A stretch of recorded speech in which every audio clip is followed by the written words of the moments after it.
Channel MS commerce classes और मैं हूं आपके साथ आरिफ सफी और मैं आपके लिए इस प्लेटफॉर्म पर लेकर के आया हूं 3 मेजर सब्जेक्ट अकाउंटेंसी, इकोनॉमिक्स और बिजनेस स्टडीज। फिलहाल हाल ही के कुछ दिनों में हमारी क्लास जो है वो केवल अकाउंटेंसी के ऊपर चलने वाली है और मैंने अपनी लास्ट वीडियो में शुरू किया था chapter number 2 partnership firm fundamental, जिसमें पार्टनरशिप की डेफिनेशन और फीचर्स के बारे में मैं आप सबको बता चुका हूं और थोड़ा सा पार्टनरशिप डीड के बारे में भी बताया था। आज की इस वीडियो में भी हम पार्टनरशिप डीड के बारे में थोड़ी सी जानकारी स्टार्टिंग से लेंगे और उसके बाद पार्टनरशिप डीड के क्लॉज और प्रोविजन के बारे में बात करेंगे। तो ज्यादा वक्त ना लेते हुए शुरू करते हैं आज का हम अपना टॉपिक।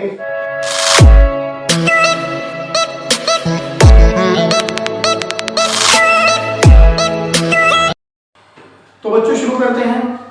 सबसे पहले हम पार्टनरशिप डीड के बारे में जानेंगे। पार्टनरशिप डीड अब से पहले तो मैं अपनी लास्ट वीडियो में बताया था कि पार्टनरशिप डीड क्या होता है। पार्टनरशिप डीड एक रिटन या ओरल एग्रीमेंट हो सकता है, लेकिन बेटर ये है कि वो एग्रीमेंट एक रिटन होना चाहिए जिससे कि फर्म में पार्टनरशिप फर्म में अगर कोई भी डिस्प्यूट होता है तो उसे हम आसानी से अवॉइड कर सकते हैं या उसका हम आसानी से सॉल्यूशन कर सकते हैं। और ये पार्टनरशिप डीड जो है इसके अंदर कई सारे क्लोजेस होते हैं, कई सारे वाक्य होते हैं लिखे हुए। अब वो कौन कौन से क्लोजेस होते हैं वो मैंने आपके सामने यहाँ बोर्ड पर लिखे हुए हैं, तो वन बाय वन करके इसके बारे में पढ़ते हैं। सबसे पहला क्लोज पार्टनरशिप डीड में जो सबसे पहला क्लोज होता है वो हमारे सामने है डिस्क्रिप्शन ऑफ द पार्टनर्स, यानी इसके अंदर पार्टनरशिप डीड के अंदर जितने भी पार्टनर्स होते हैं उनके डिस्क्रिप्शन की इंफॉर्मेशन होती है, यानी उनके नाम होते हैं, उन सभी पार्टनर्स के एड्रेस वगैरह पार्टनरशिप डीड के अंदर मेंशन किए जाते हैं। सेकंड है हमारा डिस्क्रिप्शन ऑफ द फर्म, और फिर पार्टनर्स के बाद नंबर आता है फर्म का, यानी जो फर्म है फर्म के भी फर्म की जो टोटल डिस्क्रिप्शन होती है, यानी फर्म का क्या नाम है, फर्म का कहाँ क्या एड्रेस है, ये सारी बातें पार्टनरशिप डीड के अंदर लिखी होती हैं। एंड थर्ड है नेचर ऑफ बिजनेस, जिस चीज में हम बिजनेस कर रहे हैं उसका नेचर कैसा है, हम किस तरह का बिजनेस कैरी कर रहे हैं और कितने पार्टनर्स उसके अंदर इंक्लूड हुए हैं, सारी इंफॉर्मेशन हमारे बिजनेस की इस पार्टनरशिप डीड के अंदर मेंशन की जाती है। एंड फोर्थ पॉइंट है कमेंसमेंट ऑफ पार्टनरशिप, यानी जो पार्टनरशिप है हमारी उसकी स्टार्टिंग डेट क्या है, यानी हमने अपनी पार्टनरशिप को कब से शुरू किया, 1 अप्रैल 1999 से किया है या 1 अप्रैल 2020 से किया वगैरह वगैरह, कोई भी डेट हमारी हो सकती है। तो जिस डेट से हमने अपनी पार्टनरशिप को शुरू किया वो डेट भी पार्टनरशिप डीड में मेंशन की जाती है। फिफ्थ पॉइंट हमारे सामने कैपिटल कंट्रीब्यूशन।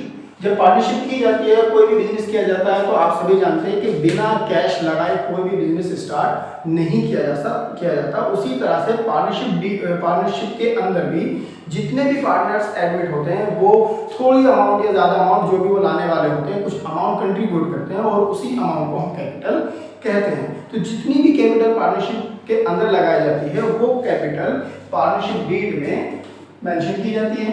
एंड 6 नंबर हमारे सामने आता है इंटरेस्ट ऑन कैपिटल। जिस तरह से कोई भी आउटसाइडर पर्सन या मैं या आप या कोई और भी हो सकता है, अगर हम अपने पैसे को किसी बैंक में इन्वेस्ट करते हैं या शेयर मार्केट में इन्वेस्ट करते हैं या किसी को उधार दे देते हैं तो हम एक उससे एक्सपेक्टेशन रखते हैं कि उसके ऊपर हमें कुछ ना कुछ रिटर्न मिलेगा एज ए इंटरेस्ट, ठीक है। उसी तरह से अगर कोई पार्टनर अपनी फर्म में बिजनेस में पैसे लगाता है तो वो भी ये एक्सपेक्ट करता है कि मुझे यहाँ से कुछ ना कुछ रिटर्न मिलना चाहिए। तो पार्टनरशिप फर्म जो होती है अपने पार्टनर के लगाए हुए पैसे पर यानी कैपिटल पर जो रिटर्न करती है उसको इंटरेस्ट कहा जाता है, और इंटरेस्ट कितना होगा कितना नहीं होगा ये सारी बातें पार्टनरशिप डीड में लिखी जाती है। उसी तरह से सेकंड नंबर आता है interest on drawing. Interest on drawing आप सभी जानते हैं, 11th क्लास में अच्छे से पढ़ कर गए होंगे। ड्राइंग का मतलब होता है जब कोई बिजनेसमैन या जब कोई पार्टनर अपनी कैपिटल में से अपने पर्सनल एक्सपेंसेस को पूरा करने के लिए कोई अमाउंट विड्रॉ करता है तो उसे हम ड्राइंग कहते हैं। जिस तरह से पार्टनरशिप फर्म से अपनी कैपिटल पर इंटरेस्ट लेते हैं उसी तरह से पार्टनरशिप फर्म जो होती है वो ड्राइंग पर पार्टनर से इंटरेस्ट को चार्ज करती है। तो ये वाली बात भी पार्टनरशिप डीड के अंदर मेंशन की जाती है कि इंटरेस्ट ऑन ड्राइंग की रेट क्या होगी और किस मेथड से ड्राइंग पर इंटरेस्ट चार्ज किया जाएगा। एंड सेकंड नंबर है हमारा प्रॉफिट शेयरिंग रेशियो, यानी जो पार्टनर्स पार्टनरशिप में एडमिट होते हैं उनका कोई ना कोई रेशियो होता है जिससे वो अपने बिजनेस में होने वाले पार्टनरशिप फर्म में होने वाले प्रॉफिट या लॉस को आपस में शेयर करते हैं। तो उनका रेशियो इक्वली भी हो सकता है और उनका रेशियो किसी रेशियो के अकॉर्डिंग हो सकता है, तो 1:1 या वगैरह वगैरह कोई भी रेशियो हो सकता है। और ये रेशियो भी पार्टनरशिप डीड के अंदर मेंशन किया जाता है। एंड सेकंड नंबर है इंटरेस्ट ऑन लोन। अगर फर्म को पैसे की नीड होती है और कोई पार्टनर कैपिटल इंट्रोड्यूस नहीं करता है तो पार्टनरशिप फर्म अपने ही पार्टनर से या किसी आउटसाइडर से लोन ले सकती है। आउटसाइडर से भी लोन ले सकती है और अपने पार्टनर से भी लोन ले सकती है। तो अगर कोई पार्टनरशिप फर्म अपने पार्टनर से लोन लेती है तो उस पर किस रेट से इंटरेस्ट पे किया जाएगा, ये सारी बातें पार्टनरशिप डीड में मेंशन होती है। एंड सेकंड और लास्ट नंबर हमारा जो यहाँ पर पढ़ने का है वो है रेम्यूनरेशन टू पार्टनर। कुछ पार्टनर पार्टनरशिप फर्म में ऐसे होते हैं जो वर्किंग पार्टनर होते हैं, यानी वो अपने शेयर से ज्यादा पार्टनरशिप के अंदर वर्किंग करते रहते हैं और इसके लिए पार्टनरशिप फर्म उनको या तो सैलरी प्रोवाइड करती है या उनको कमीशन प्रोवाइड करती है। तो सैलरी या कमीशन जो भी उनको दिया जाना है या जितने रुपए भी पर मंथ दिया जाना है वो सारी की सारी इंफॉर्मेशन डिटेल वो सब कुछ पार्टनरशिप डीड के अंदर मेंशन की जाती है। इसके बाद भी कई सारी चीजें होती हैं जो पार्टनरशिप डीड के अंदर रिकॉर्ड की जाती हैं, वो मैंने यहाँ पर लिखी नहीं है क्योंकि जो हमारे लिए मोस्ट इंपोर्टेंट टॉपिक है वो मैंने तुम्हारे सामने यहाँ पर नोट की। तो पार्टनरशिप डीड में जो मेन क्लॉज है वो मैंने आपके यहाँ पर एक्सप्लेन कर दिए। इसके बाद अगर हम सेकंड पॉइंट पर चलते हैं तो सेकंड पॉइंट हमारे सामने आता है वो वाली सिचुएशन जब पार्टनरशिप डीड की स्थिति कैसी होती है, अब्सेंस वाली। यानी पार्टनरशिप डीड जो है अगर किसी पार्टनरशिप फर्म में नहीं है तो ऐसे कौन कौन से रूल्स या प्रोविजन होंगे जो हम अप्लाई करेंगे पार्टनरशिप फर्म पर। कभी कभी क्या होता है जब दो या दो से ज्यादा लोग मिल करके पार्टनरशिप शुरू करते हैं तो हो सकता है वो आपस में फ्रेंड हो सकता है वो आपस में रिलेटिव हो। तो जब वो एक पार्टनरशिप फर्म बनाते हैं, शुरू करते हैं, तो शुरू में वो कोई भी अपने फ्रेंड की वजह से या अपने रिश्तेदार की वजह से आपस में कोई रूल्स रेगुलेशन, कोई रिटर्न एग्रीमेंट वगैरह तैयार नहीं करते। लेकिन इन फ्यूचर जाकर के हो सकता है उनमें किसी भी तरह का कोई डिस्प्यूट शुरू हो जाए, तो उसको अवॉइड करने के लिए पार्टनरशिप डीड बनाया गया है, जिसके ये वाले प्रोविजन जो आपके सामने लिखे हुए हैं ये हमें अप्लाई करने पड़ते हैं। और ये प्रोविजन है कौन कौन से, इसके बारे में बात करते हैं। अगर किसी क्वेश्चन में तुमसे कहा जाता है कि पार्टनरशिप डीड अब्सेंस है तो ये 6 प्रोविजन है जिसके बारे में हम बात करने वाले हैं। Number 1, sharing profit losses. अगर किसी क्वेश्चन के अंदर तुमसे कह दिया गया कि पार्टनरशिप डीड अब्सेंस है तो तुम प्रॉफिट एंड लॉस को किस रेशियो में शेयर करोगे, तो इसका आंसर क्या है, जिसका आंसर हमें इंडियन पार्टनरशिप एक्ट 1932 में दिया गया है कि प्रॉफिट एंड लॉस को सभी पार्टनर्स में इक्वल शेयर किया जाएगा। क्या कहा गया है कि अगर प्रॉफिट और लॉस को शेयर करना है कौन सी वाली सिचुएशन में, जिसमें पार्टनरशिप डीड अब्सेंस होता है तो सभी पार्टनर्स में प्रॉफिट एंड लॉस को इक्वली शेयर किया जाएगा।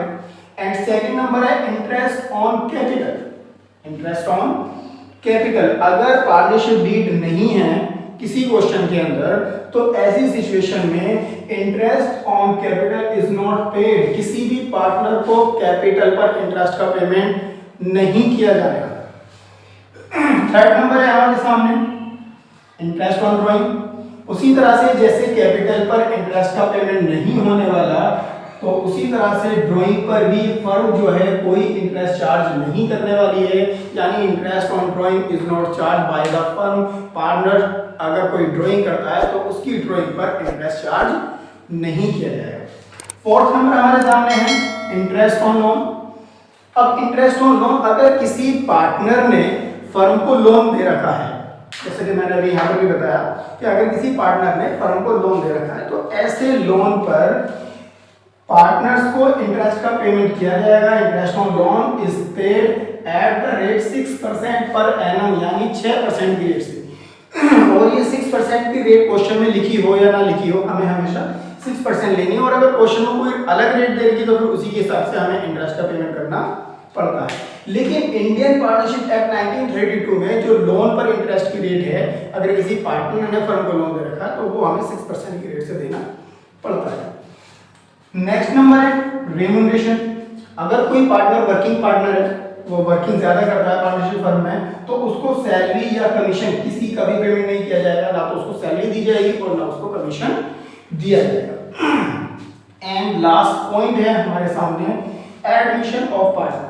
अगर किसी पार्टनर को एडमिट करने की बात है, जैसे कि ए और बी, मान लेते हैं कि एक पार्टनर है और एक बी पार्टनर है और ये दोनों पार्टनर मिलकर के किसी तीसरे पार्टनर को लाना चाहते हैं तो वो आसानी से उस पार्टनर को पार्टनरशिप में ला सकते हैं। लेकिन अगर उन दोनों में से कोई एक पार्टनर एग्री है कि भी हम तीसरे पार्टनर को पार्टनरशिप में एडमिट करें, लेकिन एक पार्टनर एग्री नहीं है, तो ऐसी सिचुएशन में तीसरा पार्टनर पार्टनरशिप में एडमिट नहीं हो पाएगा। तो अगर किसी पार्टनर के एडमिशन की बात आती है तो new partner can not be admitted all the partners agree. अगर सभी पार्टनर एग्री नहीं है, जो एक्सिस्टिंग पार्टनर है, जो पहले से पार्टनरशिप में है, अगर वो सभी पार्टनर एग्री नहीं है तो किसी नए पार्टनर को हम पार्टनरशिप में एडमिट नहीं कर सकते हैं। पार्टनरशिप डीड से रिलेटेड कुछ क्वेश्चन जिससे कि आपको बिल्कुल अच्छे से क्लियर हो जाए ये टॉपिक और ये वाले प्रोविजन जो भी हमें ट्रीटमेंट करना है, ठीक है। तो मेरे पास है टीएस ग्रेवाल की बुक, आप किसी भी बुक से पढ़ सकते हैं, आप चाहे एनसीईआरटी से पढ़ रहे हो, डी के गोयल की बुक से पढ़ रहे हो, या टीएस ग्रेवाल की बुक से पढ़ रहे हो, या एससी शर्मा की बुक से पढ़ रहे हो, ये बात कोई मैटर नहीं करती आप कौन सी बुक से पढ़ रहे हैं। लेकिन हमें क्या करना है, हमें तो केवल यहाँ पर जो प्रोविजन है पार्टनरशिप डीड के एब्सेंस होने की सिचुएशन में वो हमें अप्लाई करने हैं, वो हमें सीखने हैं, ठीक है। तो मेरे पास टीएस ग्रेवाल की बुक है और इसमें जो पहला क्वेश्चन है पार्टनरशिप डीड के लिए, इसमें कहा गया है कि in the absence of partnership deed, अगर पार्टनरशिप डीड एब्सेंस होता है तो what are the accounting treatment of, तो हमें क्या अकाउंटिंग ट्रीटमेंट करने पड़ेंगे। नीचे कुछ सिचुएशन दी गई है और पहली सिचुएशन आपके सामने सैलरी ऑफ पार्टनर्स, पहली सिचुएशन क्या है, सैलरी ऑफ पार्टनर्स। तो ये पूछ रहा है कि अगर पार्टनरशिप डीड एब्सेंस होता है तो सैलरी ऑफ पार्टनर का हमें क्या करना होगा। तो मैंने तुम्हें बताया था 5वें पॉइंट पर, रेम्यूनरेशन वाले पॉइंट पर, कि अगर किसी पार्टनर की सैलरी की बात होती है या किसी पार्टनर के कमीशन की बात होती है और पार्टनरशिप डीड एब्सेंस होता है तो ऐसी सिचुएशन में हम उसको पेड नहीं करने वाले हैं, हम उसको कोई पेड नहीं करेंगे, ना तो सैलरी का पेमेंट करेंगे, ना उसको हम कमीशन का या बोनस का किसी भी चीज का कोई पेमेंट किसी भी पार्टनर को नहीं किया जाएगा। सेकंड पॉइंट पर पूछ रहा है कि अगर पार्टनरशिप डीड एब्सेंस होता है तो इंटरेस्ट ऑन पार्टनर्स कैपिटल, यानी पार्टनर की कैपिटल पर इंटरेस्ट दिया जाएगा नहीं दिया जाएगा, क्या करेंगे, क्या हमारा ट्रीटमेंट होने वाला है। तो पार्टनरशिप डीड यानी इंडियन पार्टनरशिप एक्ट 1932 कहता है कि अगर पार्टनरशिप डीड एब्सेंस है तो ऐसी सिचुएशन में पार्टनर्स की कैपिटल पर कोई इंटरेस्ट पेड नहीं किया जाएगा, यानी किसी भी पार्टनर को चाहे उसने कितनी भी कैपिटल अपनी पार्टनरशिप फर्म में इंट्रोड्यूस की हुई है उस पर कोई भी इंटरेस्ट नहीं दिया जाएगा। थर्ड पॉइंट है तुम्हारे सामने interest on partners loan.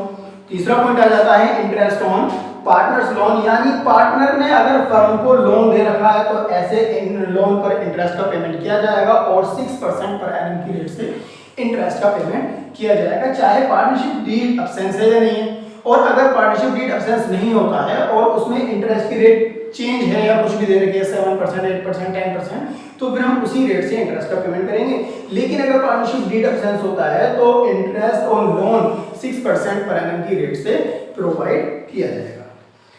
Fourth point में कहा गया है डिवीजन ऑफ प्रॉफिट, यानी जो प्रॉफिट है वो पार्टनर्स में कैसे डिवाइड किया जाएगा, कैसे डिस्ट्रीब्यूट किया जाएगा।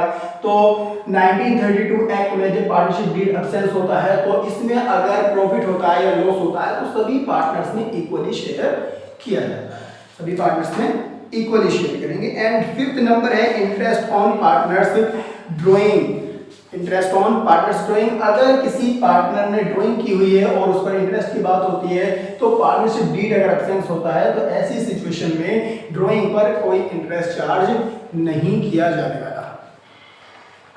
तो बच्चों ये था तुम्हारे सामने टीएस ग्रेवाल की बुक का सबसे पहला क्वेश्चन, जिसमें पार्टनरशिप डीड के एब्सेंस होने पर जितनी भी सिचुएशन थी मैं आपके सामने एक्सप्लेन कर चुका हूं। और लास्ट वाली सिचुएशन है एडमिशन ऑफ पार्टनर की। इसका तो सिंपल सा रूल ये है कि अगर सभी पार्टनर एग्री होते हैं किसी पार्टनर को एडमिट करने के लिए तो वो पार्टनर एडमिट हो सकता है, अन्यथा नहीं हो पाएगा। तो आप सबको अगर मेरी ये वीडियो अच्छी लगी हो, इंपॉर्टेंट टॉपिक है और अच्छे से समझना, नोट्स बना लेना इसके। और आपको अगर ये मेरी वीडियो अच्छी लगी हो तो प्लीज़ मेरे चैनल को लाइक करें, सब्सक्राइब करें और बेल आइकन को जरूर दबाएं, जिससे कि हमारी हर एक वीडियो की अपडेट आप तक आसानी से पहुंच सके। और वीडियो को लाइक करें, शेयर करें, कमेंट करें और कमेंट करके जरूर बताएं कि वीडियो आपको कैसी लगी। Thank you.